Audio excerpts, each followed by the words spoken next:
믿사오며 그 외아들 우리 주 예수 그리스도를 믿사오니 이는 성령으로 잉태하사 동정녀 마리아에게 나시고 본디오 빌라도에게 고난을 받으사 십자가에 못 박혀 죽으시고 장사한 지 3일 만에 죽은 자가운데서 다시 살아나시며 하늘에 오르사 전능하신 하나님 우편에 앉아 계시다가 저리로서 사는 자와 죽은 자를 심판하러 오시리라. 성령을 믿사오며 거룩한 교회와 성도가 서로 사는 것과 죄를 사하시는 것과 공자를 쓰는 것과 영원히 사는 것을 믿사옵나이다. 아멘. 하나님께 마음 다해서 신앙하겠습니다. 연습의 중고를 배우고 진행도 시작하겠습니다.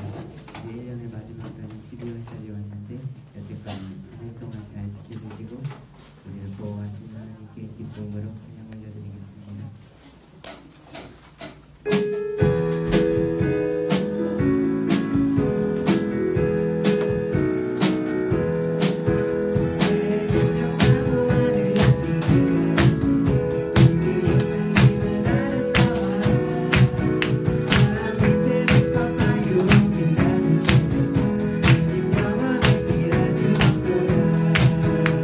내 맘이 아플 적에 그 위로를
기도하고 노력한 만큼 좋은 성적 나오게 해주세요. 안 끝난 학교는 시험 공부를 열심히 하더라도 교회에 나올 수 있게 도와주세요. 일주일 동안 알고 지은 죄 모르고 지은 죄 다 용서해 주시고 설교하시는 전도사님 건강 지켜주시고 벌써 12월입니다. 12월에 2017년 잘 마칠 수 있게 해주시고 잘 안 마치더라도 옆에서 잘 지켜주시기 바랍니다. 예수님 이름으로 기도드렸습니다.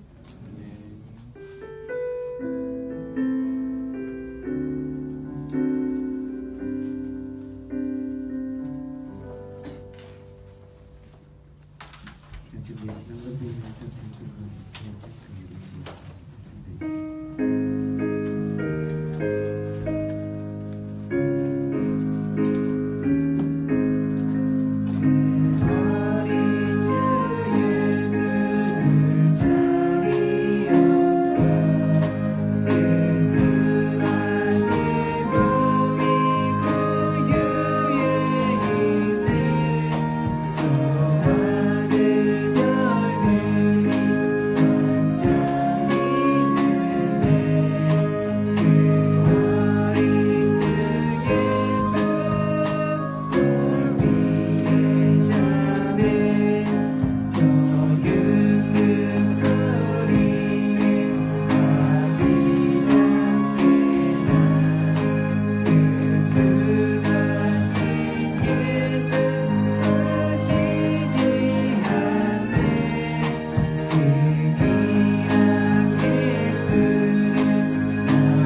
아버지 하나님 감사합니다. 오늘도 주님의 은혜에 감사하여서 주님 앞에 예배드려 나올 때 빈손으로 나오지 않고 우리의 마음과 정성을 모아 하나님 앞에 귀한 예물을 드리게 하시니 감사합니다.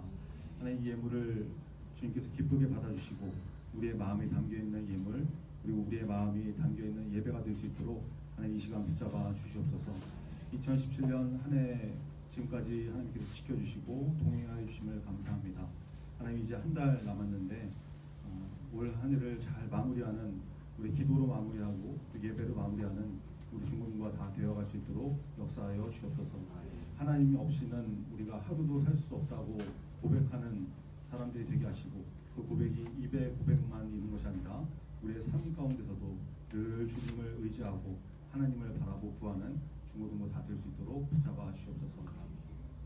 하나님 앞에 예배를 드릴 때 우리의 몸과 마음이 다 드려지게 하시고 특별히 하나님께 온전히 집중한 예배가 되게 하시고 하나님께서 기쁘시게 받는 그런 살아있는 예배가 될 수 있도록 하나님 이 시간 축복하여 주시옵소서.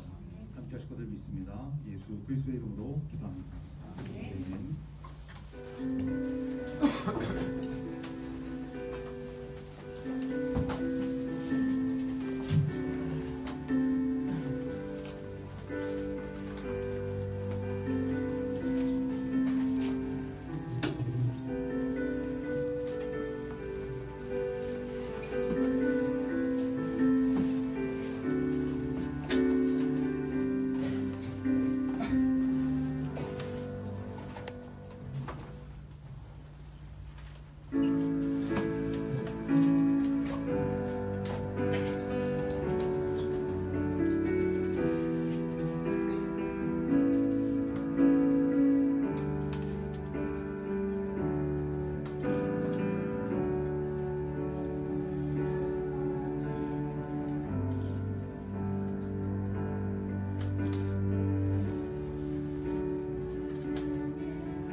2017년 12월 첫째 주 오늘의 당신입니다.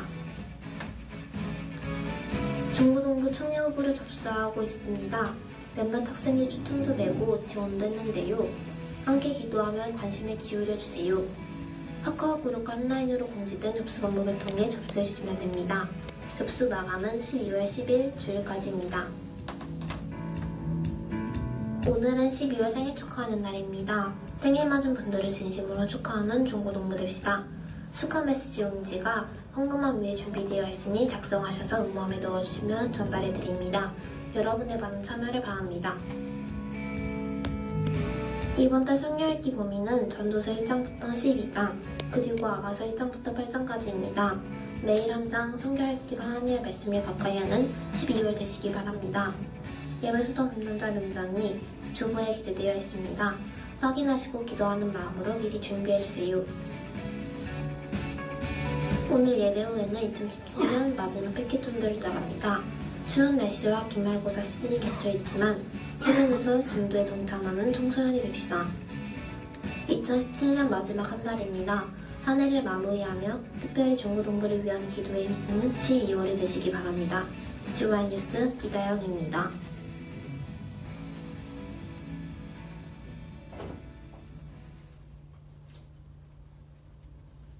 제 생일을 축하해주겠다고 5놈이 이제 외국에서 돌아와가지고 제 생일을 축하해주라고 케이크를 사왔는데 5놈이 사온 케이크 제 얼굴에 반만한 걸 사왔어요. 난 케이크를 그렇게 작은 걸 케이크라고 하는 걸 처음 알았고 그 다음에 자식 5도 봐야 현찰로 아무 도움이 안 된다는 걸 그때 다시 한번 깨달았습니다. 그래가지고 다들 한마디씩 이제 축하의 말을 하는데 저희 마누라 중간에 끼어가지고 장례식이 아니고 생일 축하인데 거기서 질질 짜고 말을 못하고 그러다가 퇴장당했어요. 그하고 이제 마지막 순서를 맡은 게 저희 큰아들인데 그 큰아들이 이렇게 얘기하더라고요. 아빠 저 있는 그때 오셨을 때 저한테 카드 남겨주시고 가신 거 기억나십니까? 아 그럼 카드라고 할 수 없지만 그럼 저 그거 가시고 난 다음 늘 벽에 붙여놓고 어려울 때마다 힘을 얻곤 했습니다. 그 마지막에 뭐라고 고백하셨는지 기억나세요? 생각해 보려고 했지만 기억이 어려웠습니다. 네가 내 기억력을 알지 않냐? 그랬더니 얼른 그놈이 말을 대신해 주었어요. 근데 그걸 내가 어떻게 잊겠어요? 제 영혼 밑바닥에서 끌어올린 말인데 아빠 마지막에 이렇게 기록하셨습니다. 사랑하는 아들아, 우리 땅끝에서 죽어 하늘 복판에서 만나자. 아빠 그거 제 마음에 새겼습니다. 그리고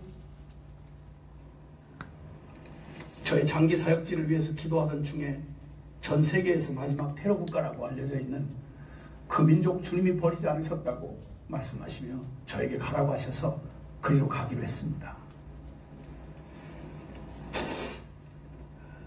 케이크 조그만 거 하나 사놓고 감독 이빠이 준 생일 축하했습니다.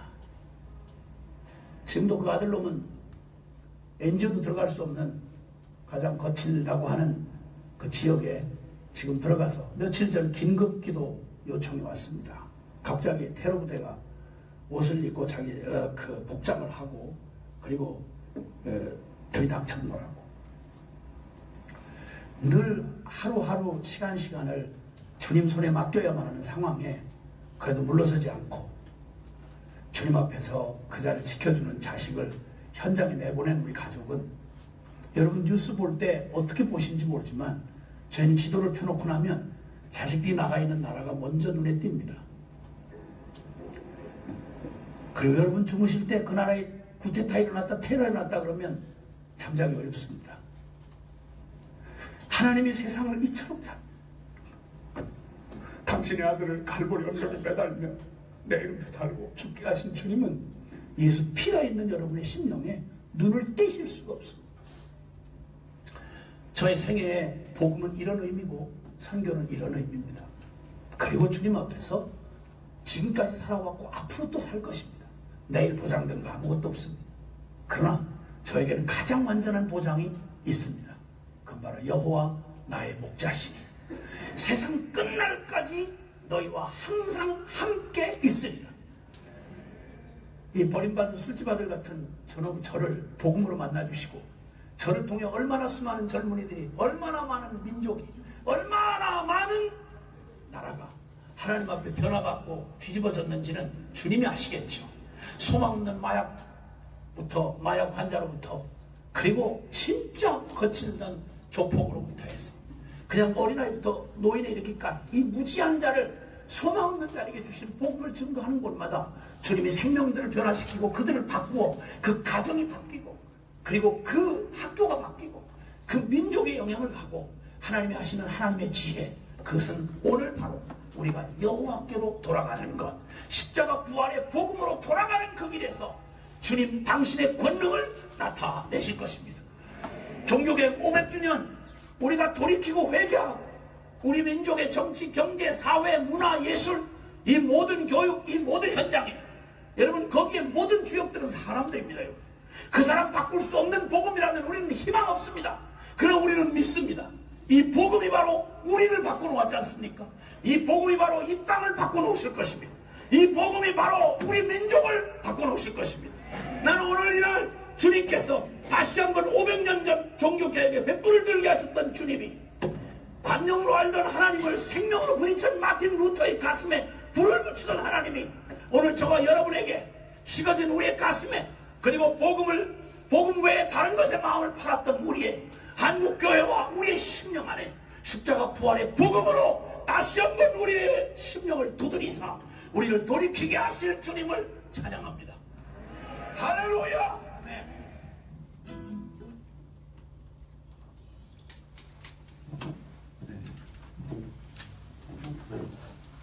사도 바울이 이렇게 머리가 좀 벗겨진 분이었죠. 복음에 대한 열정, 그리고 저 모습이 사도 바울을 연상케 하는 그런 분인 것 같습니다.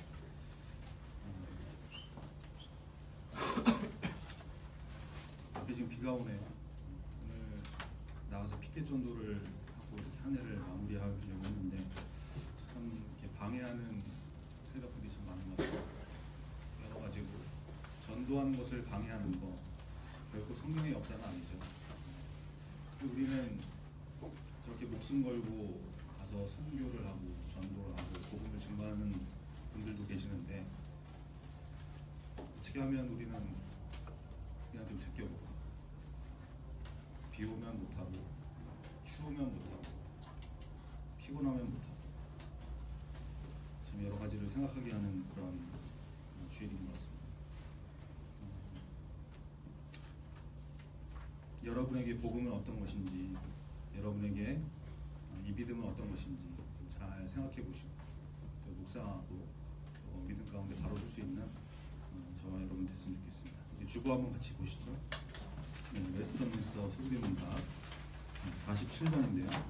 네, 47번 제가 읽고 여러분이 답하면 같이 읽겠습니다. 47번. 1계명이 금지하는 것은 무엇입니까? 1계명이 금지하는 것은 참되신 하나님을 하나님이요 우리 하나님으로 인정하지 않거나 예배하지 않고 영화롭게 하지 않는 것이며 오직 하나님께 돌릴 예배와 영광을 다른 것에게 돌리는 것입니다. 이것이 1계명이 금지하는 것입니다. 말이 조금 어려운데 한번 몇 번씩 반복해서 읽어보시면서 좀 마음으로 깨달아지는 은혜가 있길 바랍니다. 네, 우리 같이 예배를 위해서 기도하죠. 오늘 예배를 통해서 하나님께서 우리에게 주시고자 하는 은혜를 잘 받게 하시고, 은혜만 받고 끝나는 것이 아니라 우리가 주를 위해서 어떻게 살아야 될 것인지, 우리가 어떤 자세로 신앙생활을 해야 될 것인지 좀 깨닫고 결단하고 그대로 나아갈 수 있는 그런 사람이 되세요. 예배를 위해서, 말씀 듣기를 위해서 우리 같이 기도하겠습니다. 하나님 감사합니다.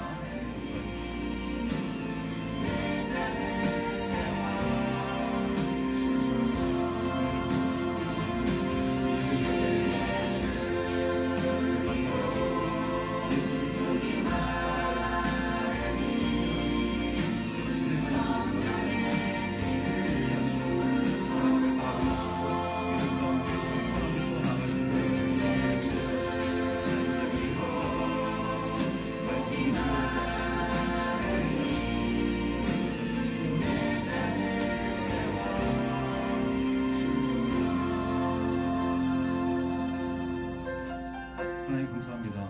주님 앞에 나와서 예배를 드립니다. 우리의 예배를 받아 주시옵소서.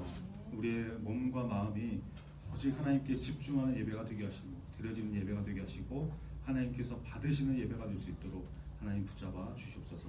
악한 마귀 틈타지 못하게 하시고 오늘도 우리에게 주시는 말씀과 메시지가 있을 텐데 하나님 것을 듣고 깨달을 수 있도록 성령의 역사가 있게 하시고 하나님의 회복의 은혜 또 하나님께서 깨닫게 하시는 놀라운 진리의 은혜가 임하는 귀한 예배가 되게 하여 주시옵소서.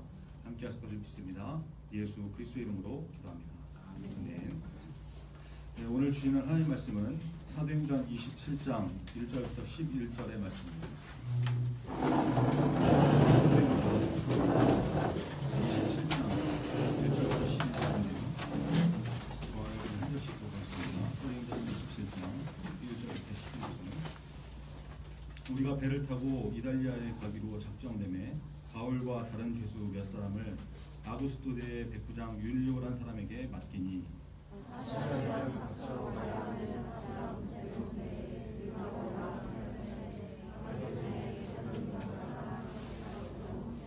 이튿날 시도네에 되니 율리오가 바울을 친절히 대하여 친구들에게 가서 대접받기를 허락하더니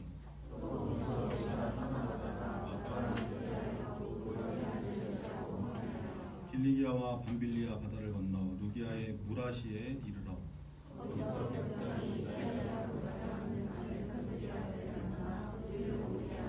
배가 더디가 여러 날 만에 간신히 니도 맞은편에 이르러 풍세가 더 허락하지 아니하므로 살모니 앞을 지나 그레데 해안을 바람막이로 항해하여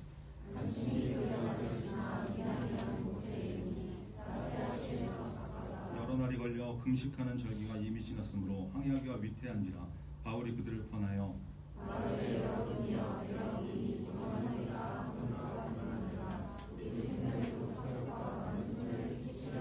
같이 읽겠습니다. 백부장이 선장과 선주의 말을 바울의 말보다 더 믿더라.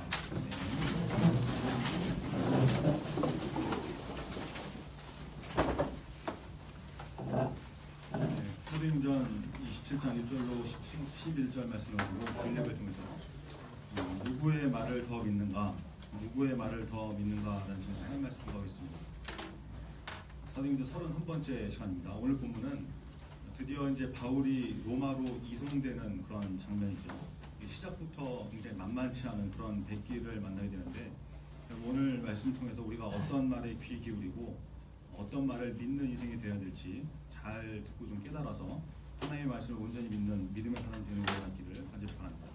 그리고 지난주에 우리가 사도행전 26장을 살펴봤었죠. 마지막 부분에 어떤 일이 있었습니까? 헤롯 아그리파 2세가 버니게 그리고 로마 총독 베스도하고 이렇게 바울을 신문하는 장면이 나왔었죠. 그리고 이제 그 신문을 마치고서 서로 이제 대화를 하게 됩니다. 26장 30절부터 나오는데 한번 같이 볼까요? 26장 30절에 보니까 왕과 총독과 버니게와 그 함께 앉은 사람들이 다 일어나서 이게 신문이 끝난 것이죠. 신문이 끝난 상황에서 그리고 31절 한번 같이 읽겠습니다. 31절 시작. 물러가 서로 말하되 이 사람은 사형이나 결박을 당할 만한 행위가 없다. 이스라엘 정부를 대표하는 대표자라고 할 수 있는 유대 왕하고 로마 정부의 대표자인 총독이 서로 의견을 이렇게 나누는 장면입니다. 뭐야, 바울 이 사람 신문에 보니까 뭐 사형이나 결박당할 일을 한 게 없네, 무죄네. 이렇게 얘기하는 거죠. 이스라엘 그리고 로마 이 두 정부 대표자들이 이렇게 무죄 사실을 이제 서로 판단을 한 것입니다. 신문을 해보니까 죄가 없다. 이거 큰일 아니네. 뭐 이렇게 된 거죠. 그리고 32절인데 한번 같이 읽겠습니다. 32절 시작. 이에 아그리빠가 베스도에게 이르되 이 사람이 만일 가이사에게 상소하지 아니하였더라면 석방될 수 있을 뻔하였다 합니다. 자, 여러분 이게 무슨 말입니까? 여러분 그 바울이 사도행전 25장에서 베스도 총독한테 재판을 받을 때 이제 뭐 이게 뭐 너 예루살렘 가서 뭐 이렇게 뭐 얘기할래? 뭐가 이렇게 하니까 그런 거 필요 없고 나 가이사 황제에게 상소하겠다 이렇게 해서 바울이 상소를 했잖아요. 당시 로마법에 의하면 어떻다고 했습니까? 로마 시민권자가 지방 총독의 어떤 그 판결에 불복을 하게 되면 나 이 판결 인정할 수 없다, 나 받아들일 수 없다 이렇게 되면은 로마 황제에게 상소할 수 있는 상소권이 있다고 했었죠. 그래서 이제 바울이 그것을 상소권을 써서 그렇게 한 것인데, 근데 그렇게 되면 황제에게 상소를 하게 되면 중간에 무슨 조사를 하고 신문하다가 이 사람이 무죄라는 게 드러나가지고 혐의가 없다 뭐 이런 것들이 밝혀져도 도중에 그만둘 수가 없다고 그랬죠. 도중에 그만둘 수 없다. 무조건 끝까지 황제 앞으로 가야 된다. 그래서 황제 앞에 가가지고 판결을 받아야 되는 그런 법이었기 때문에 지금 헤롯 아그리파 2세와 2세 왕하고 로마 총독이 바울 무죄다 이런 상황인데 거기서 중단할 수가 없는 거예요. 그렇죠? 그만둘 수가 없는 거죠. 이제는 황제가 있는 로마로 갈 수밖에 없는 그런 상황이 되었다는 것입니다. 바울이 일부러 그렇게 한 것이었죠. 그래서 아그리파가 그 얘기하는 거예요. 바울이 황제한테 상소하지 않았으면 이거 석방되고 끝났을 텐데 참 이거 뭐 황당하네, 당황스럽네, 뭐 이런 거 아닙니까? 여러분 성경이 왜 이런 대화까지 다 기록을 해뒀겠습니까? 쓸데없이 기록해둔 것이 아니죠. 지금 바울이 무슨 죄를 지어가지고 막 법정에 끌려다니고 이런 일을 당하는 것이 아니라 이 사람이 하나님을 위해서 복음 전하는 사명을 위해서 스스로 갇힌 자가 되었다는 것을 이 세상 권력자들을 통해서 공식적으로 하나님께서 증명하고 계십니다. 여러분 하나님은 우리의 모든 것을 알고 계시는 분이십니다. 우리가 주를 위해서 헌신하고 주님을 위해서 때로는 손해보고 사명 때문에 예수 믿는 것 때문에 이 땅에서 억울한 일을 당할 때 다른 사람들은 몰라줘도 하나님은 그것을 다 알고 계십니다. 그리고 다 보고 계시고 다 기억하고 계십니다. 그리고 저와 여러분이 때로는 믿음 때문에 겪는 어려움이 있을 수 있겠죠. 우리의 모든 것을 다 지켜보시고 기억하시는 그 하나님을 바라보면서 그렇죠? 이 땅에 소망을 두지 말고 하나님을 바라보면서 잘 감당하고 나갈 수 있는 믿음의 사람 되기를 간절히 바랍니다. 자, 이렇게 해서 바울이 드디어 이제 바울 일행이 로마로 향하게 됩니다. 오늘 본문 1절 한번 같이 보겠습니다. 27장 1절 같이 읽겠습니다. 시작. 우리가 배를 타고 이달리아에 가기로 작정되매 바울과 다른 죄수 몇 사람을 아구스도대 백부장 율리오라는 사람에게 맡깁니다. 여러분 여기서 우리가라는 표현이 또 나오죠. 사도행전에서 우리가 이러면 누가 생각난다고 했어요? 사도행전을 기록한 누가, 그죠? 의사 출신 누가, 이 사람이 생각난다고 했죠. 바울이 혼자 가게 된 것이 아니라 바울의 일행 누가를 포함해서 몇몇이 같이 동행을 하게 되었다는 거예요. 배를 타고 이달리아 로마로 가게 됩니다. 근데 바울과 바울의 일행 말고도 뭐 다른 죄수 몇 사람들을 같이 싣고 가겠다고 그러죠. 여기에 이제 책임을 맡은 사람이 로마 군대 백부장 율리오라는 사람이었는데 이 사람이 죄수들을 호송하는 호송관이 돼가지고 배를 타고 이제 로마로 가게 돼요. 2절 한번 같이 보겠습니다. 2절 같이 읽죠. 시작. 아시아 해변 각처로 가려 하는 아드라부테노 배에 우리가 올라 항해할세 마게도냐의 데살로니가 사람 아리스다고도 함께하니라. 여러분 바울의 일행 중에서 또 한 명이 소개가 되는데 아리스다고라고 하는 바울을 잘 도와주고 어려운 일을 당할 때마다 동참해준 이 동역자 아리스다고도 같이 배에 타게 되었다는 것입니다. 여러분 지금 바울이 죄수의 신분으로 힘들고 어려운 상황을 겪고 있잖아요. 그죠?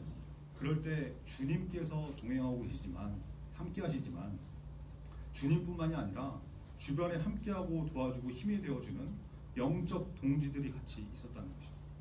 하나님께서 자꾸 붙여주시는 거죠. 같이. 여러분 특별히 신앙생활 할 때 좋은 영적 친구들, 좋은 영적 동역자들을 많이 만나는 복이 있기를 바랍니다.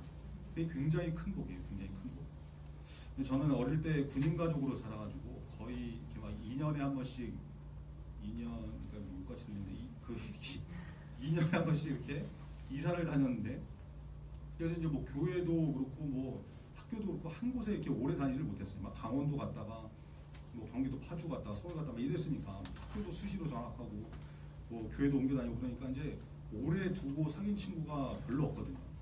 그러다가 이제 대학교에 가서 지금까지 이제 교제하는 영적 친구들을 만나고 막 이렇게 했는데 여러분 겪고 나서 보니까 세상 친구들도 참 중요하지만 믿음의 친구들이 진짜 소중하다. 믿음의 친구.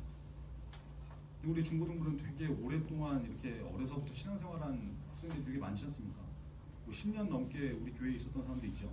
그런 사람도 여러 명 되는 걸로 알고 있는데 근데 또 의외로 사람들이 별로 친하지도 않아. 이게 참 미스테리죠. 10년도 넘게 같은 교회 다녔으면 이게 참 친해지고 가족 같고 막 이렇게 해야 되는데 참 하여튼 뭐 서로 좀 이렇게 대면 할 때도 있고 좀 그게 쉽지 않다 하여튼 희한한 그런 관계가 있어요. 중고등부에도 몇 년을 다녔는데 서로 이름도 모르고 이런 사람들도 있고 이건 좀 문제가 되는 거죠. 그렇죠? 여러분 이게 진짜 소중한 친구들이거든요. 함께 신앙생활하는 사람들을 여러분 귀하게 여기시고 서로 많은 교제를 나누시고 이렇게 함께 할 수 있는 그런 중고등부 되기를 바랍니다. 그 친구들이 굉장히 중요해요. 영적 동지들, 영적 동역자들 굉장히 중요하다. 자, 지금 바울이 영적 동지들과 함께 다른 죄수들 그리고 호송하는 군인들 이렇게 배를 타고 로마로 가게 됐는데 아시아 해변 여러 곳을 경유하는 배를 타게 됩니다. 이제 그때는 뭐 이렇게 직항이 제대로 발달되지 않았던 때니까 그런 배도 잘 없었고, 그러니까 여기저기 들르게 되는, 중간에 들르게 되는 그런 배를 타고 가는 거예요. 3절 한번 같이 읽겠습니다. 3절 시작. 이튿날 시돈에 되니 율리오가 바울을 친절히 대하여 친구들에게 가서 대접받기를 하더라. 이제 첫 번째 경유지인 시돈에 도착을 하는데 율리오가 나오죠. 여러분 율리오가 누구라고 했어요? 백부장, 그죠? 죄수 호송을 책임지고 있는 로마 군대 장교 백부장이 나오죠. 근데 이 사람이 어떻게 했다고 합니까? 바울을 친절하게 대했다. 친절하게 대했다. 여러분 바울과 백부장은 지금 무슨 관계에 있는 사람들이에요? 죄수와 그 죄수를 호송하는 책임자, 권력자의 관계죠. 죄수와 권력자. 백부장이 바울에게 친절을 베풀 이유가 여러분 별로 없는 거예요.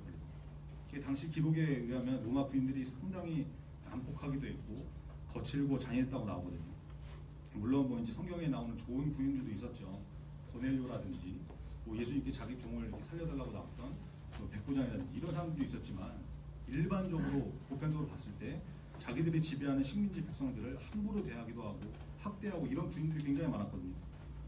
바울이 지금 로마 시민권자이긴 했지만 죄수의 신분이니까 딱 그 정도로만 대해도 되는데 전혀 문제가 없는 관계인데 백부장 율리오가 바울을 친절하게 대하더라. 가둬두고 감시해야 되는 죄수를 시돈에서 그죠? 친구들을 만날 수도 있게 해주고 이런 배려를 했다라는 거죠. 여러분 이런 일이 가능했던 이유가 뭐라고 그랬어요? 그 배후에 하나님께서 백부장의 마음을 움직이셔서 그렇게 하도록 해주신 거죠. 어제 토요일이라 이제 사도행전 27장 읽으라고 해서 이제 읽은 분들은 알겠지만 27장 마지막 부분에 보면 나중에 바울이 탄 배가 이제 뭐 다른 배로 큰 배로 갈아타는데 그 배가 이제 난파되게 되죠.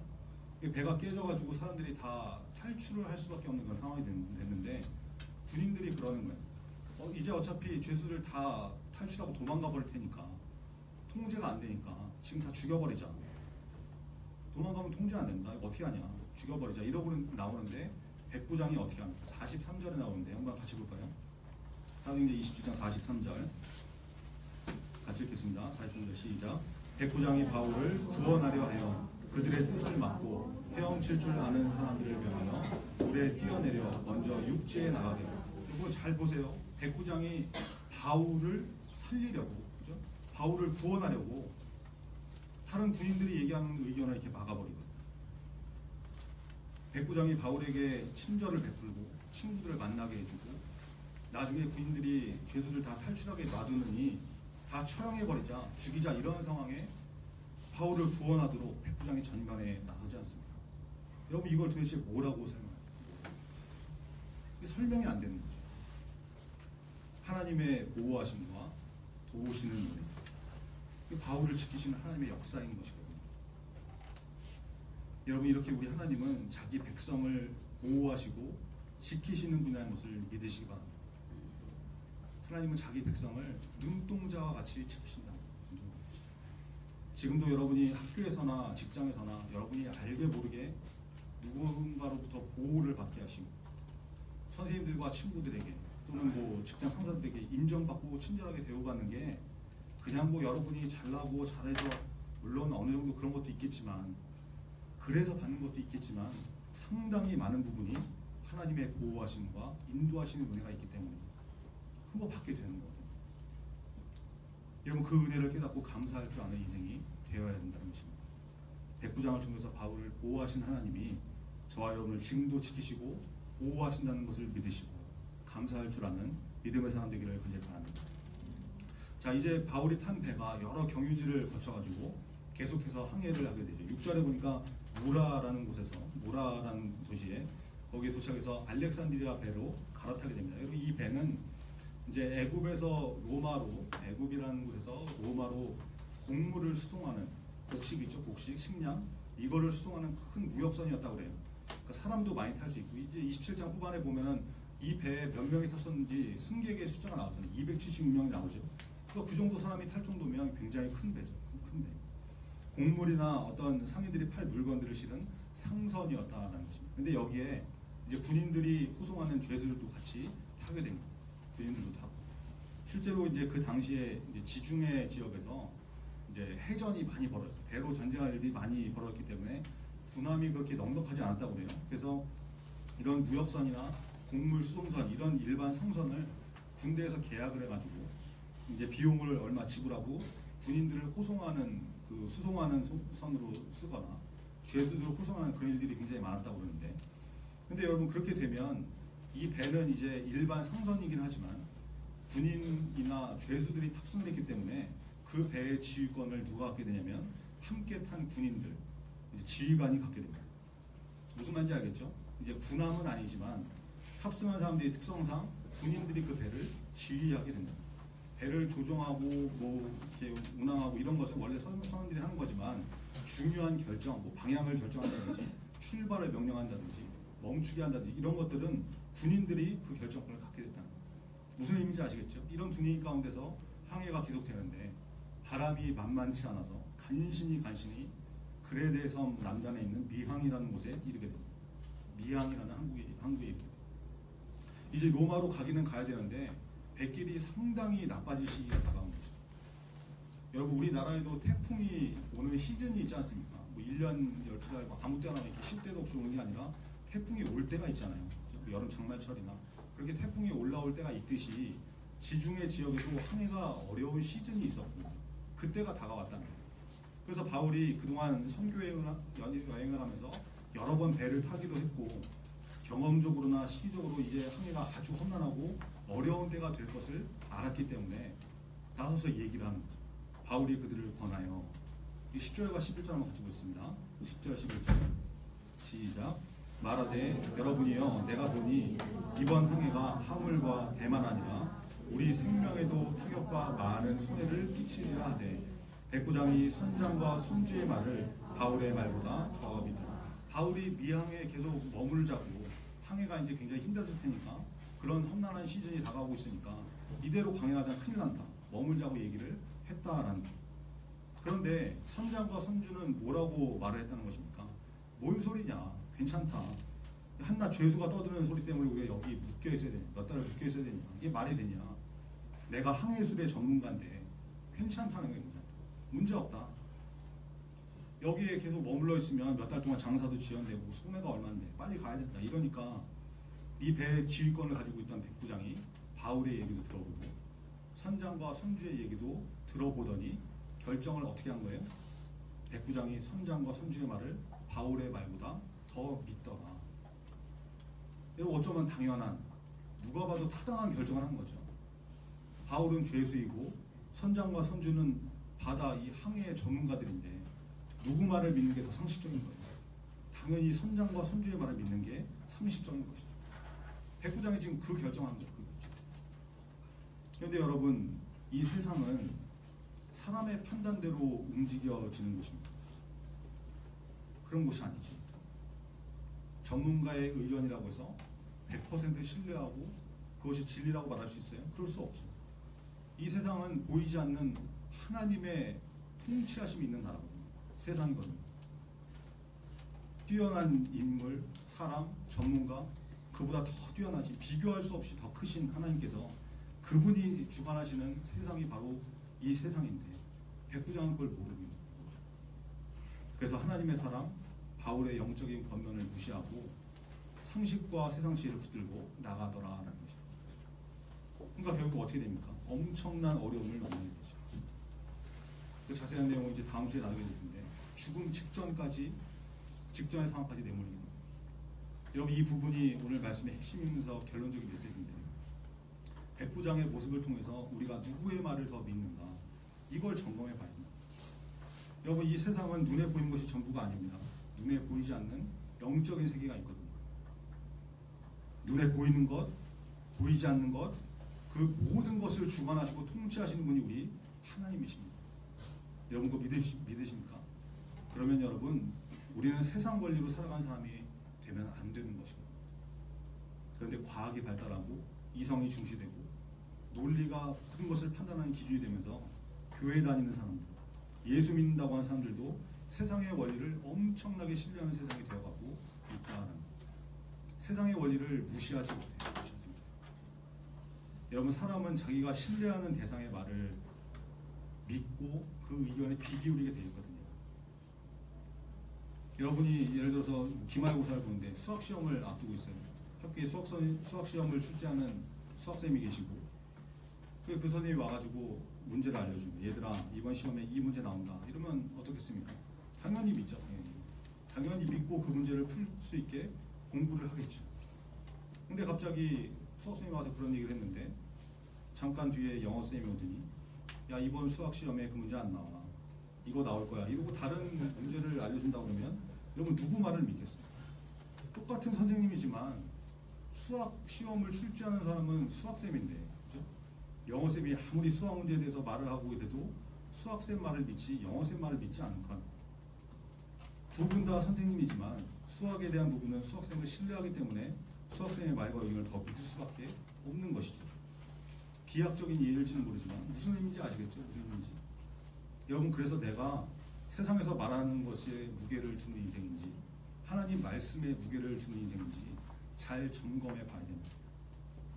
기말고사 시즌이죠. 시험 때만 되면 학교에서, 학원에서, 심지어 교회 다니는 부모님들도 시험 기간에는 공부해야지 무슨 교회를 가고 새벽 예배를 가고 그럴 시간이 어딨냐고.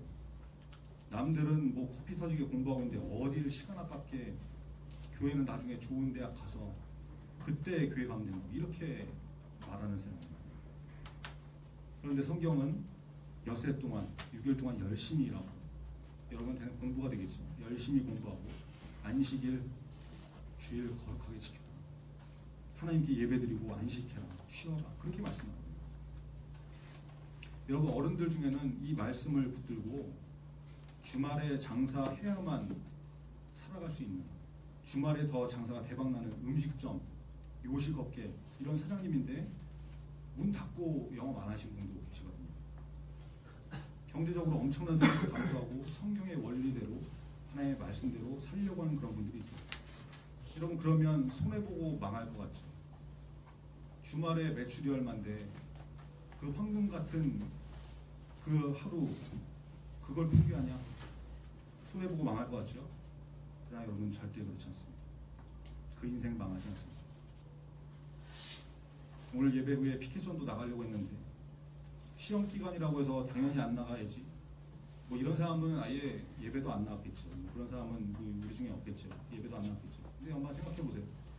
주일날 예배 드리는 시간 한두 시간 왔다 갔다 하는 것까지 해서 뭐 한 넉넉하게 4시간이라고 합시다. 그거 아껴가지고 공부한다고 평균 점수가 몇 점이 나오겠어요? 아니, 시험 기간에 주일 예배 드려가지고 시험을 망쳤다고 그러면 여러분, 그건 이미 시험을 망친 인간이지, 이게 뭐 한두 시간 서너 시간 공부 안 해서 시험이 망쳐지겠냐? 그게 아니거든요. 근데 시험 기간이 되면, 시즌이 되면 이런 것조차 쉽게 결정하지 못하는 요즘 세상이 되어버리지 않습니까? 신뢰를 못하는 거죠. 신뢰를. 그래서 여러분, 주일 성수하는 거, 시험 기간에도 주일에는 예배부터 드리라고 하는 게, 그게 중요하다고 하는 게 다른 이유가 아니에요. 하나님을 신뢰하느냐 그렇지 않느냐, 이 문제가 걸려있는 문제이기 때문에 그런 겁니다. 여러분, 지금까지는 어떻게 했든지 과거는 과거이고 지나간 일이고, 여러분 이제부터 결단하시기 바랍니다. 내가 세상의 소리에 좌우되는 그런 인생이 아니라 하나님 말씀에 귀 기울이는 인생이 되겠다. 그러면 여러분, 그 인생을 하나님께서 붙들어 주십니다. 저는 여러분 가운데 이런 사람이 나왔으면 좋겠어요. 하나님 말씀 붙들고 주일날 시험 기간이고 뭐고 주일은 먼저 예배드리고 할 수 있으면 봉사도 하고, 그래서 남들이 10시간 공부해서 될 거를 5시간, 6시간, 물리적인 시간은 줄어들어서 적지만 집중해서 공부했더니 하나님께서 지혜를 주셔서 더 좋은 결과를 거두고, 이런 간증도 좀 나오는 그런 사람들이 여러분 가운데 많이 있었으면 좋겠습니다. 여러분, 백부장은 세상의 말, 세상의 지혜를 믿어서 어려움을 자처하는 인생이 되었는데, 바울은 하나님의 말씀을 믿는 인생이었죠. 25절에 보니까 그러므로 여러분이 안심하라. 나는 내게 말씀하신 그대로 되리라고 하나님을 믿노라. 하나님을 믿노라. 여러분, 동일한 위험과 죽음의 공포 앞에서도 하나님의 말씀을 믿는 바울은 얼마나 담대하게 서 있을 수 있는지 보여주는 장면이죠. 그렇게 되는 겁니다. 우리가 지금 어떤 자세로 살고 있는지 백부장을 통해서 우리 자신을 한번 잘 점검해 보시고, 세상이 뭐라고 하든지 모든 판단과 선택의 기준이 하나님 말씀이 우선됩니다. 그래서 누구의 말을 믿는가? 세상이냐 하나님이냐? 하나님의 말씀에 우선순위를 두고 믿음이 흔들지 않는 저와 여러분 되기를 간절히 바랍니다. 기도하겠습니다. 오늘 말씀을 통해서 바울 주변에 영적 동지들이 있었다고 하죠. 바울 일행의 의사 누가도 있었고 아리스다고도 있었고, 뭐 그 앞에 사도행전 쭉 보면 브리스길라, 아굴라, 자주장사, 루디아, 이런 사람들이 굉장히 많이 있었습니다. 하나님께서 다 붙여주신 사람들이었죠. 세상 친구도 중요하지만 영적인 친구, 영적인 동역자들은 정말 소중한 존재입니다. 여러분 지금 중고등부 시절을 보내면서 정말 옆에 있는 사람 귀하게 여길 줄 알고 정말 평생을 같이 갈 수 있는 그런 믿음의 동역자가 되게 해달라고, 여러분 중고등부 이 교제권을 귀하게 여기게 해달라고 여러분 기도했으면 좋겠습니다. 그리고 바울을 보호하는 백부장의 모습을 봤죠. 하나님께서 그런 마음을 주셨기 때문에 가능한 것이고 하나님의 은혜였다. 내가 지금 세상에서 겪고 있는 친절과 은혜와 인정, 이런 것들이 내가 잘나서 그렇게 된 것이 아니라 하나님의 은혜라는 것을 깨닫는 인생이 되게 된다.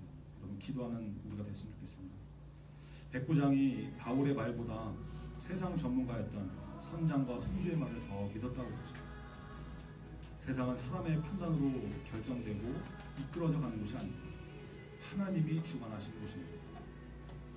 그래서 여러분 영적인 전문가, 말씀의 권위, 그것을 잘 인정하고 순종할 때 하나님의 은혜가 임하게 되었습니다. 여러분 우리가 누구의 말을 들을 것인가, 어디에 귀 기울일 것인가 잘 결정하고 판단하는 인생이 되더라고, 그런 지혜를 달라고 오늘 말씀 붙들고 우리 다 같이 기도하겠습니다.